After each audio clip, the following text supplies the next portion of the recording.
the screen versus the page. One is instant and infinite, the other is tactile and focused. But which one actually helps you learn? Hi everyone, welcome back to our One Idea at a Time writing series. Today's Task 2 question explores exactly this debate, online materials versus printed ones. First, let's look at our prompt. Some people believe that students should learn using online materials, while others think printed materials are better. Discuss both views and give your own opinion. In this type of question, the task is twofold. I have to objectively explore the logic behind both sides of the argument, but I also have to provide a clear personal opinion to satisfy the prompt. So, to keep my logic consistent, I'm going to set my own personal position right now. My stance for this essay is that while online materials make information more accessible, printed materials are superior for deep, focused learning. By keeping this position in mind, I can ensure that every sentence I build in my body paragraphs backs up the stance I've taken, creating a consistent and logical argument from start to finish. Let's start by stepping into the shoes of someone who believes digital is the way forward. Why would they say this? We need to find the core idea that makes their argument strong. Think about a student in a remote village. If they need the latest medical journal or a specialized math textbook, a physical copy could take weeks to arrive and cost a month's salary. But with a tablet, it's there in seconds, often for free.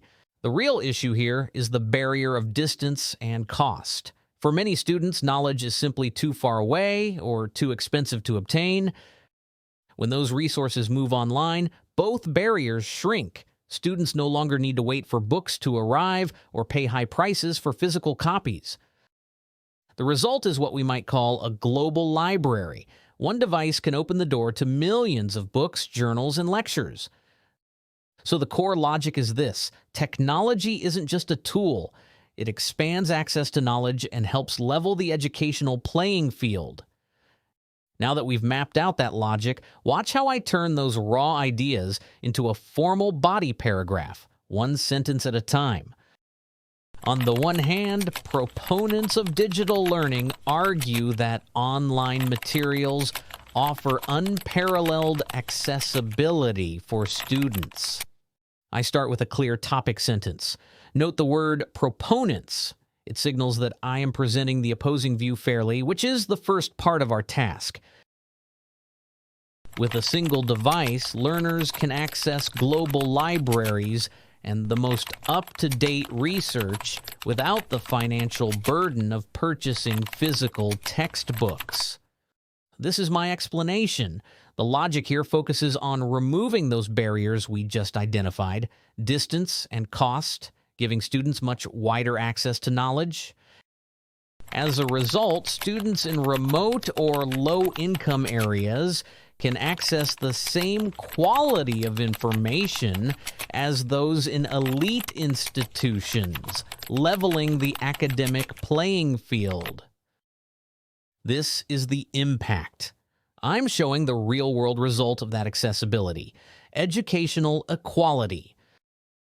Therefore, digital resources are often seen as one of the most practical solutions for modern education systems. I wrap up by connecting the argument to practicality. This site is built entirely on the logic of expanding access to knowledge. Now let's step back and look at how all those pieces fit together as one complete thought. On the one hand, proponents of digital learning argue that online materials offer unparalleled accessibility for students. With a single device, learners can access global libraries and the most up-to-date research without the financial burden of purchasing physical textbooks. As a result, students in remote or low-income areas can access the same quality of information as those in elite institutions, leveling the academic playing field. Therefore, digital resources are often seen as one of the most practical solutions for modern education systems. Look at the flow. We start with the idea, accessibility, then explain how it works, show the real-world impact, and finally widen the view to the education system. One idea developed step by step. Now let's look at the other side, the side I personally agree with. But why, in an age of instant digital access, would anyone still prefer a physical book? Think about your own behavior.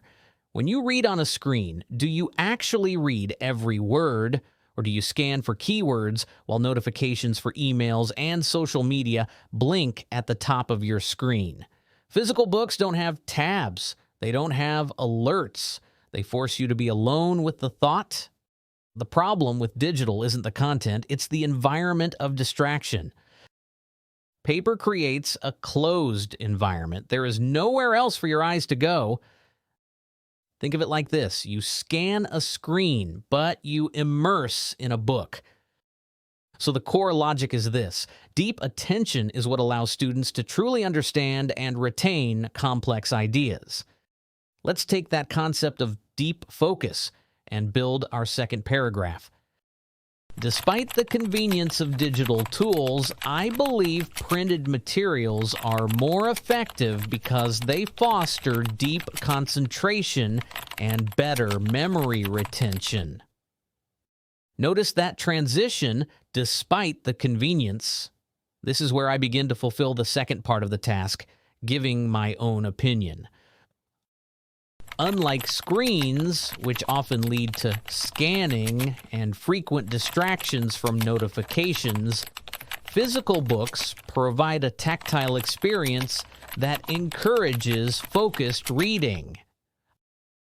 I am explaining the psychological difference here. Paper forces the brain to slow down, while screens encourage jumping around. Consequently, students who use printed texts are more likely to engage deeply with the material and absorb complex information more effectively. The impact here is absorption.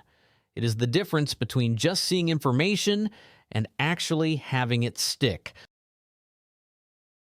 Ultimately, the physical page remains the gold standard for deep academic learning. A strong finish. Using the term gold standard positions print as the superior choice for high-level study. Now that we've built the second paragraph, let's see how it works as a complete piece. Despite the convenience of digital tools, I believe printed materials are more effective because they foster deep concentration and better memory retention.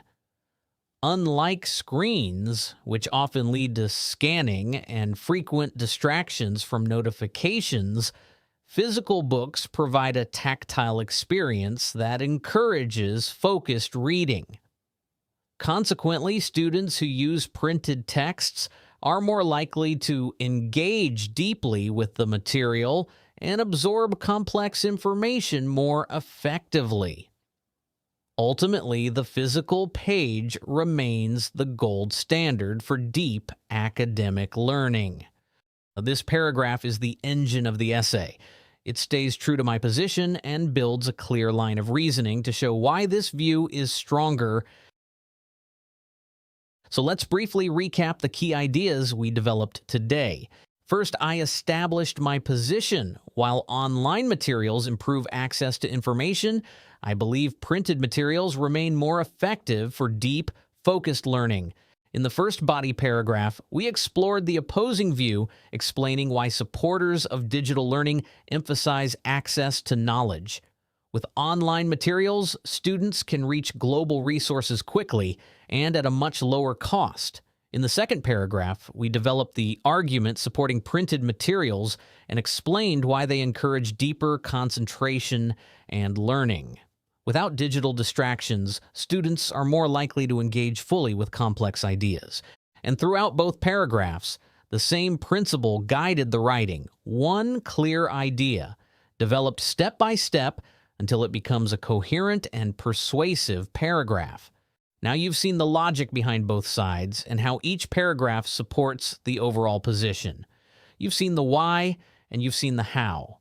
But understanding the idea is only the first step. Here's my challenge for you. Write the full essay, write the introduction, write the conclusion, and rewrite the body paragraphs in your own words using the ideas and structure we developed today. Don't copy what you've seen on the screen. Use the same logic, but express it in your own language. And if you want some accountability, post your full essay in the comments. One idea at a time. See you in the next lesson.